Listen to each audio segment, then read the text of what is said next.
कहानी की शुरुआत में हमें दिखाया जाता है कि सूरज धीरे धीरे पृथ्वी के पास आ रहा है, जिस वजह से पृथ्वी के सभी इलाकों में आग और सूखा फैलने लगा है। इसलिए जल्दी ही साइंटिस्ट पृथ्वी पर आने वाली सोलर क्राइसिस के खतरे के बारे में पूरी दुनिया में अनाउंस करने लगते हैं, जिसमें वो सभी को बताते हैं कि अगर सूरज इसी स्पीड से आगे बढ़ता रहा तो सूरज 100 सालों में पृथ्वी को अपने बीच समा के खत्म कर देगा और 300 सालों बाद वो पूरे सौरमंडल को ही खत्म कर देगा। इसलिए पृथ्वी को बचाने के लिए यूईजी यानी यूनाइटेड अर्थ गवर्नमेंट मूविंग माउंटेन नाम के एक प्रोजेक्ट पर काम करने का फैसला करती है। इस प्रोजेक्ट के अकॉर्डिंग साइंटिस्ट काफी सारे बड़े बड़े इंजन बनाकर पृथ्वी के अलग अलग हिस्सों में इंस्टॉल कर देंगे, जिसकी मदद से पृथ्वी को सौरमंडल से बाहर ले जाकर बचा लिया जाएगा। लेकिन इस प्रोजेक्ट में काफी खर्चा होने वाला था, साथ ही खाने पीने के रिसोर्सेज भी दिन प्रतिदिन खत्म होते जा रहे थे, जिस वजह से लोग दंगे और प्रोटेस्ट करने लगे थे। इन प्रोटेस्ट में वो लोग शामिल थे जिन्हें किसी भी अंजाम या खतरों की परवाह नहीं थी, क्योंकि इन लोगों का मानना था कि जो खतरा अभी तक पृथ्वी पर नहीं आया है उसके लिए गवर्नमेंट इतना बड़ा रिस्क लेकर पृथ्वी और मानव जाति को खतरे में डाल रही है। वहीं दूसरी ओर यूईजी डिजिटल लाइफ नाम के एक प्रोजेक्ट यानी डीएलपी पर बैन लगा देती है,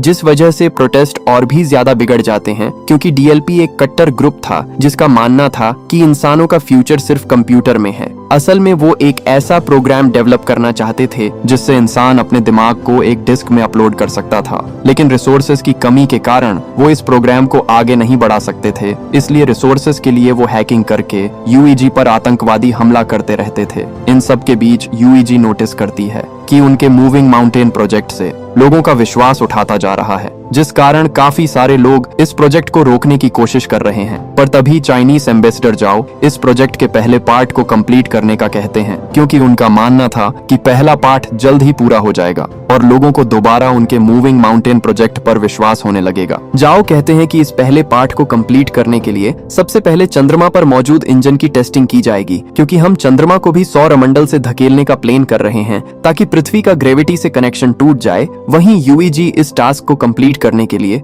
कई लोगों को एस्ट्रोनॉट्स के रूप में ट्रेन करने वाली थी, इसलिए वो कुछ सोल्जर को बेस पर इकट्ठा करती है, जहां हम लियो नाम के एक पायलट को देखते हैं। तभी लियो देखा है कि बेस प्रोटेस्टर से घिरा हुआ है और गार्ड उन्हें रोकने की कोशिश कर रहे हैं। उसी वक्त एक प्रोटेस्टर बेस के अंदर घुस आता है, पर हेन नाम की लड़की उस आदमी को मारकर नीचे गिरा देती है। ये देखकर लियो हेन से काफी इंप्रेस होता है और उसके साथ जिंदगी गुजारने के सपने देखने लगता है। इसके बाद सभी ट्रेनर्स को एक एलिवेटर में बैठकर अंतरिक्ष में भेज दिया जाता है, क्योंकि उनका पहला टेस्ट अंतरिक्ष में होने वाला था। ये अभी तक का सबसे ऊंचा एलिवेटर था। इस एलिवेटर के ऊपर जाने की स्पीड इतनी तेज थी कि कुछ ट्रेनर्स बेहोश हो जाते हैं, जिस कारण वो स्टेशन को भी नहीं देख पाते, जो कि मूविंग माउंटेन प्रोजेक्ट के लिए बनाया जा रहा था। यहाँ सभी ट्रेनर्स को फाइटिंग स्किल सीखते हुए फायर आर्म्स का यूज करना सिखाया जाता है। इसके अलावा उन्हें बार बार एलिवेटर से ट्रेवल करवाया जाता है ताकि उन्हें फ्यूचर में एलिवेटर से ट्रेवल करने में किसी परेशानी का सामना ना करना पड़े। साथ ही सभी का मेडिकल टेस्ट करके उन्हें डेली एक्सरसाइज करवाई जाती है।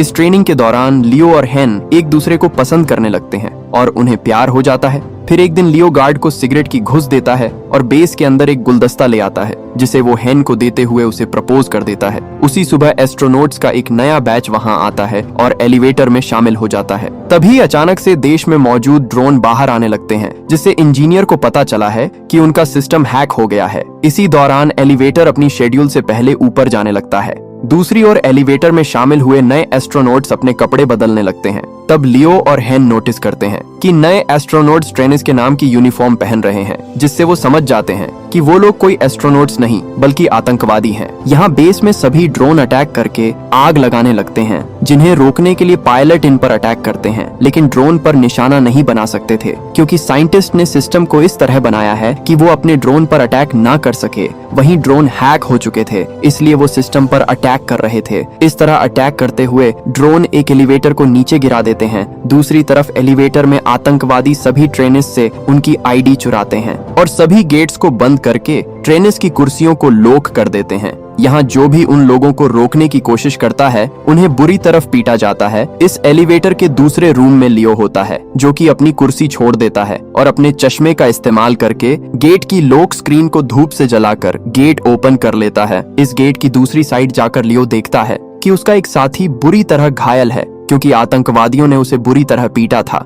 इसीलिए लियो उन आतंकवादियों के पीछे जाता है और उनसे लड़ने लगता है। इस फाइट में एक आतंकवादी ऊंचाई से गिरकर मारा जाता है, जिसके बाद लियो एक फायर एक्सटिंग्विशर को लेकर दूसरे आदमी का पीछा करता है। इस बीच वो आतंकवादी चोरी की गई आईडी से एलिवेटर को स्टेशन तक पहुंच देता है। ठीक उसी समय ड्रोन उन पर एक मिसाइल से अटैक करते हैं। इस दौरान बेस में साइंटिस्ट 550C नाम के इंटेलिजेंट क्वांटम कंप्यूटर की मदद से सिस्टम को हैकर से सेव कर लेते हैं, जिसके तुरंत बाद ड्रोन जमीन पर गिरकर ब्लास्ट हो जाते हैं और फिर साइंटिस्ट द्वारा एलिवेटर को वापस नीचे खींच लिया जाता है। यहाँ लियो अभी भी उस आतंकवादी से लड़ रहा था, तभी हैन मैकेनिकल हाथ की मदद से विंडो को तोड़ती है और लियो के पास आकर उसे आतंकवादी को मारने में उसकी मदद करती है। इसके बाद हैन गुस्से में लियो से दोबारा फ्लावर्स मांगती है, क्योंकि इस फाइट के दौरान उसके सभी फ्लावर्स टूट चुके थे। तभी अचानक से उसका स्टेशन बेस पर गिरने लगता है, क्योंकि उस आतंकवादी ने मरने से पहले डेटोनेटर दबा दिया था। यूईजी के बनाए स्टेशन के क्रश होने के कारण कई लोगों की जानें गई थी,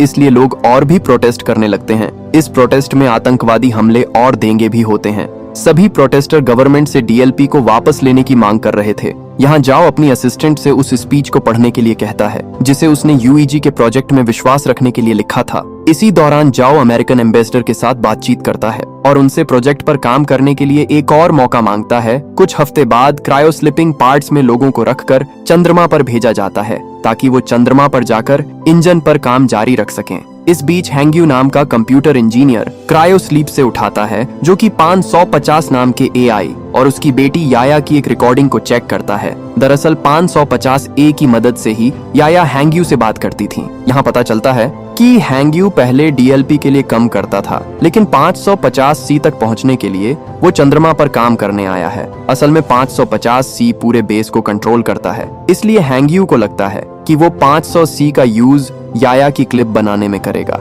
जिससे कुछ सेकंड्स के लिए उसकी मरी हुई बेटी का दिमाग एआई में डेवलप हो जाएगा। यहाँ टीम के बाकी मेंबर साथ कम करते हुए हैंग्यू को पता चला है कि जाओ नाम का कंप्यूटर रिसर्चर 550C का इंचार्ज है और वो चाहता है कि हैंग्यू उनके सिस्टम के ऑपरेशंस पर उनके साथ कम करें। इसके बाद हैंग्यू और जाओ 550C का पहला टेस्ट बेस के हर एक सेक्टर को एक्टिवेट करके करते हैं। जब वो कंप्यूटर के द्वारा काम के पूरा होने का वेट करते हैं, तब जाओ हैंग्यू को अपने दिमाग की डिजिटल कॉपी देता है, जिसे कंपनी ने जब्त कर लिया था, क्योंकि उन्होंने डीएलपी पर बैन लगा दिया था। यहाँ जाओ हैंग्यू को समझाता है कि ये तुम्हारे ऊपर डिपेंड करता है कि तुम इस कॉपी को डिस्ट्रॉय करना चाहते हो या नहीं। कुछ समय बाद हैंग्यू याया की क्लिप जाओ को दिखाता है। इस बीच हैंग्यू उस दिन को याद करता है जब वो अपनी पत्नी और बेटी के साथ कार से कहीं जा रहा था। तब अचानक से उसकी कार एक ट्रक से टकरा गई थी, जिससे उसकी पत्नी की तुरंत ही डेथ हो गई थी, पर याया कुछ समय तक जिंदा थी। इसलिए हैंग्यू याया के दिमाग को कंप्यूटर के जरिए जिंदा रखने के लिए उसे डीएलपी के पास ले गया था,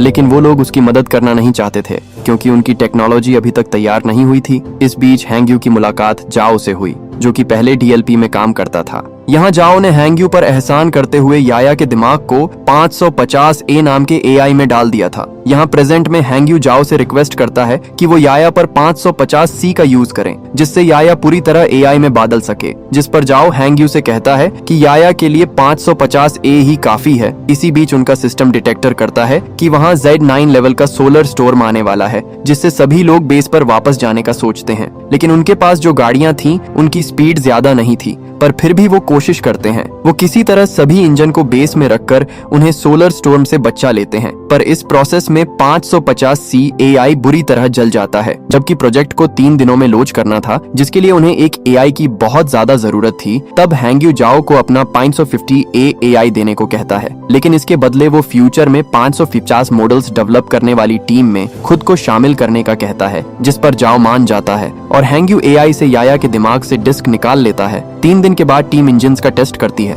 तब चंद्रमा कुछ सेकंड्स के लिए अपनी जगह से थोड़ा सा शिफ्ट हो जाता है, जिसे देखकर टीम बहुत खुश हो जाती है, क्योंकि इससे साबित हो जाएगा कि 20 साल में वो पूरी तरह से चंद्रमा को पृथ्वी से दूर कर देंगे। इसके अलावा टीम की इस सफलता से पूरी दुनिया के लोगों को मूविंग माउंटेन प्रोजेक्ट पर विश्वास हो जाता है। कुछ महीनों बाद वो पृथ्वी पर इंजन का टेस्ट करते हैं, जिससे सभी स्क्रीन ब्लैक हो जाती हैं और लोगों को लगता है कि उनका टेस्ट फेल हो गया है। लेकिन अचानक उन्हें फील होता है कि जमीन हिल रही है। वहीं दूसरी ओर बेस पर मौजूद एस्ट्रोनॉट्स को आसमान में एक लाइट जलती हुई दिखती है। इससे यूईजी के साइंटिस्ट प्रूव करते हैं कि पृथ्वी अपनी जगह से थोड़ी दूर पर शिफ्ट हुई है। ये जानकर पूरी दुनिया जश्न मनाने लगती है। इसी तरह कई साल बीत जाते हैं और यूईजी बहुत ही शक्तिशाली इंजन को बनाती है जो कि पृथ्वी और चंद्रमा को धक्का देकर मूव करके सौर मंडल से दूर कर देगा। साथ ही इस प्रोजेक्ट का नाम अब द वंडरिंग अर्थ रखा जाता है और 550C द्वारा कई बिल्डिंग्स को बनाया जाता है, जिसके बाद यूईजी हर साल एक नया टेस्ट करती है जिससे उनकी थ्योरी सही साबित होती है।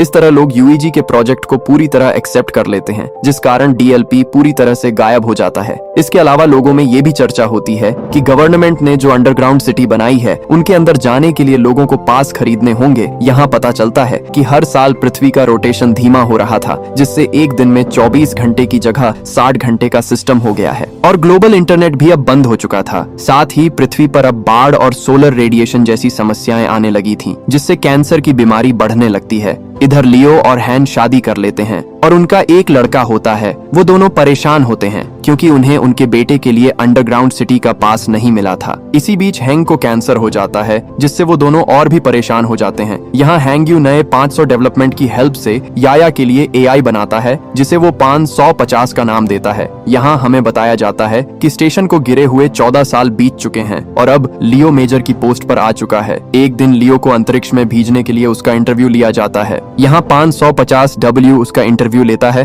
और बताता है कि लियो की स्किल्स इंप्रेसिव हैं। इसके अलावा 550W लियो की फैमिली में हो रही परेशानियों के बारे में भी बताता है और कहता है कि लियो को पृथ्वी पर रहकर अपनी फैमिली की देखभाल करनी चाहिए, जिस पर लियो कहता है कि मुझे अपनी फैमिली को पीछे छोड़ने का दुख है, लेकिन मुझे अपने बेटे को अंडरग्राउंड सिटी में भेजने के लिए बेस पर आकर काम करना पड़ेगा। यहाँ मिरर के दूसरी साइड प्रोजेक्ट के इंचार्ज साइंटिस्ट इस इंटरव्यू को सुन रहे थे, जिसमें हैंगयू लियो की बातें सुनकर अपनी बेटी की याद करने लगता है। इसके बाद 550W बताता है कि हैंग की जल्दी ही डेथ होने वाली है, जिस कारण लियो पूरी तरह से टूट जाएगा और स्ट्रेस टेस्ट में फेल हो जाएगा। इंटरव्यू के बाद लियो हैन के साथ टाइम स्पेंड करने के लिए अस्पताल जाता है, जहां हैन कहती है, मैं आखिरी बार अपने होम टाउन को देखना चाहती हूँ, पर मौसम की समस्याओं के कारण उसे होम टाउन में ले जाना बहुत मुश्किल था। इधर हैंगयू लियो की बातों से इतना इमोशनल हो गया था कि वो चोरी से बेस में घुसकर याया के दिमाग को 550W से जोड़ देता है और उसे सिस्टम में देखने लगता है, जिससे वो इमोशनल होकर रोने लगता है। तभी जाओ गार्ड्स के साथ वहां आ जाता है और हैंगयू को समझाने लगता है कि उसे याया की डेथ को एक्सेप्ट करना होगा, जिस पर हैंगयू मना कर देता है और याया को पूरी तरह से 550W में अपलोड कर देता है, जिससे चंद्रमा के सिस्टम में तुरंत प्रॉब्लम आना शुरू हो जाती है और सभी इंजन्स फेल होने लगते हैं। इसके बाद गार्ड्स हैंगयू को पकड़ लेते हैं और अपने साथ ले जाते हैं। इधर जाओ याया के डिस्क को निकालकर 550W एआई को बंद कर देता है। इस बीच लियो अपने पुराने दोस्तों के जरिए एक जेट उधार लेता है और हैन को उसके होम टाउन ले जाता है। कुछ ही समय में वो शंघाई सिटी में लैंड करते हैं, जो कि अब बर्फ से जमी हुई बंजर जमीन बन चुकी थी। दोनों सितारों को देखते हुए बातें करते हैं, जहां हैन लियो से कहती है कि मैं समय आने पर शान से मरना चाहती हूँ। यहाँ यूईजी के लोग हैंगयू के द्वारा की गई सिस्टम प्रॉब्लम्स के बारे में बात करते हैं और नोटिस करते हैं कि ये उस हैकिंग की तरह ही है जो कुछ सालों पहले ड्रोन और एलिवेटर के साथ की गई थी। इसलिए सभी 550W के सिस्टम को हैक करके सही करने का सोचते हैं, लेकिन वो हर बार ब्लॉक हो जाते हैं। तभी अचानक चंद्रमा के इंजन ब्लास्ट हो जाते हैं, जिससे चंद्रमा पृथ्वी की ओर आने लगता है। दूसरी तरफ जाओ समुद्र के पास खड़ा होता है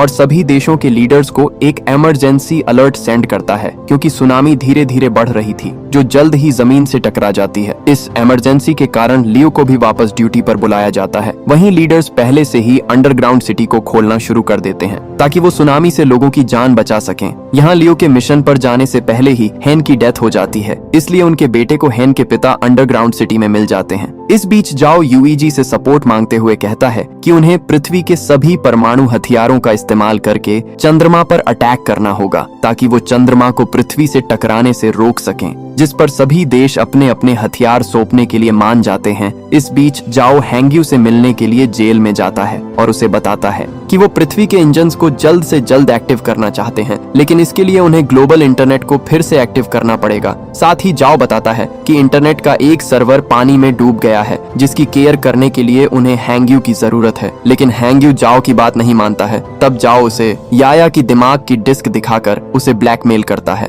जिससे हैंग्यू को उसकी बात माननी पड़ती है। इसके बाद हम देखते हैं कि परमाणु को ट्रांसपोर्ट करने के लिए लियो के साथ साथ कई पायलट को चुना जाता है। वहीं पृथ्वी पर मिसिंग इंटरनेट सर्विस की देखभाल के लिए 3 टीम्स को बीजिंग, टोक्यो और डैलिस भेज दिया जाता है। इसके बाद चुने हुए पायलट शटल्स के साथ चंद्रमा के लिए रवाना हो जाते हैं, जहां अंतरिक्ष में एस्ट्रॉइड्स प्लैनेट तेजी से शटल्स से टकराने लगते हैं, जिससे कई शटल्स क्रैश हो जाते हैं और टीम को 200 हथियारों का लॉस हो जाता है। थोड़ी ही देर में बाकी के शटल्स चंद्रमा की सतह पर आ जाते हैं, लेकिन तभी एस्ट्रॉइड्स एक शटल को हिट कर देता है, जिससे लियो की शटल भी क्रैश हो जाती है। इसलिए उन्हें मजबूरन जमीन पर उतरना पड़ता है। इस दौरान उन्हें 384 हथियारों का फिर से लॉस हो जाता है। यहाँ बचे हुए लोग टेप को ढूंढने लगते हैं ताकि वो उनके टूटे हुए हेलमेट को ठीक करके अपने घाव पर पट्टी कर सकें। इसके बाद वो लोग तय करते हैं कि वो लोग बचे हुए हथियारों को पैदल ही चंद्रमा पर फिट कर देंगे, पर लून नहीं चाहता था कि इस काम को करके यंग लोग मारे जाएं। इसीलिए वो अकेला शटल से बाहर आकर गेट को बंद कर देता है। यहाँ पृथ्वी पर तीनों टीम्स सर्वर की जगह पर पहुंचकर पानी के नीचे चली जाती है, जहाँ ड्रोन और स्पेशल टूल्स की मदद से